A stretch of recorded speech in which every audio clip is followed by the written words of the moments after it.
Assalamualaikum warahmatullahi wabarakatuh.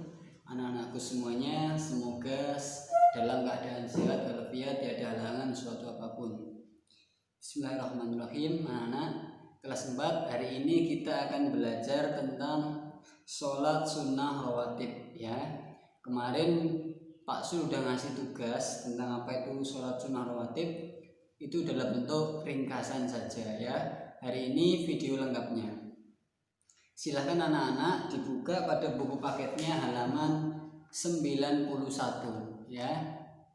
Baik, kita mulai. Kita awali dengan membaca basmalah dulu. Bismillahirrahmanirrahim.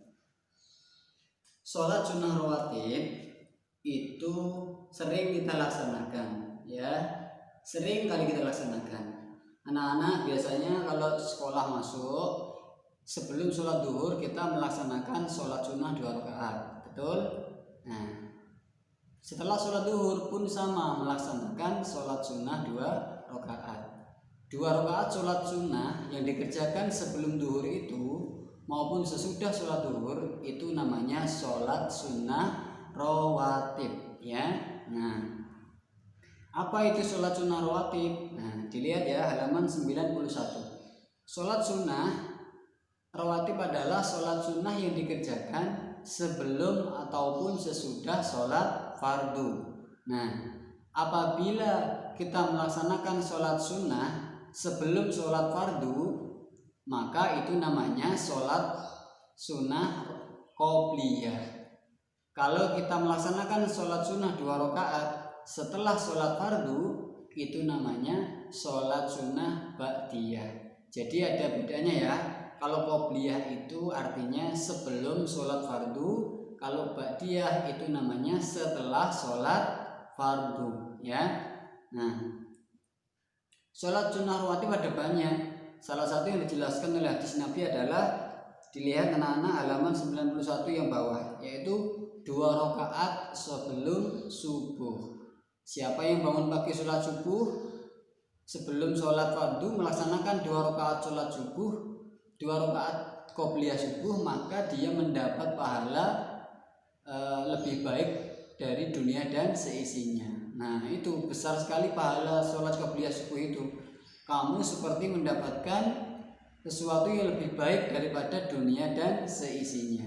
Ada lagi sholat sunnah rawatib, contohnya apa? 2 rakaat sebelum duhur. Ada lagi 2 rakaat setelah duhur. Ada juga 2 rakaat setelah maghrib dan 2 rakaat setelah isya. Jadi gitu nak ya. Pokoknya sholat sunnah rawatib itu dibagi 2. Yang satu qobliyah, yang satu ba'diyah. Qobliyah itu sebelum sholat fardu, kalau ba'diyah setelah sholat fardu. Nah, sholat sunnah kan banyak macamnya. Contohnya nih, kita mau sholat maghrib di masjid. Nah, dari rumah kita sudah ambil wudhu.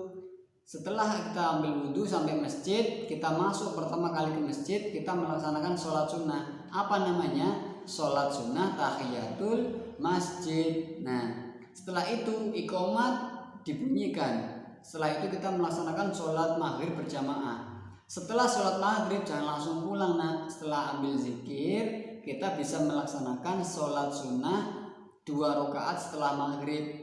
Nah, gimana cara sholatnya? Cara sholatnya sama seperti sholat subuh, ya kan? Cukup 2 rakaat saja. Suratnya boleh pendek-pendek, itu enak ya.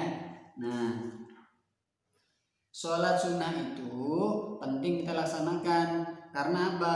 Kadang kita mengerjakan sholat duhur maupun asarnya itu tidak tepat waktu.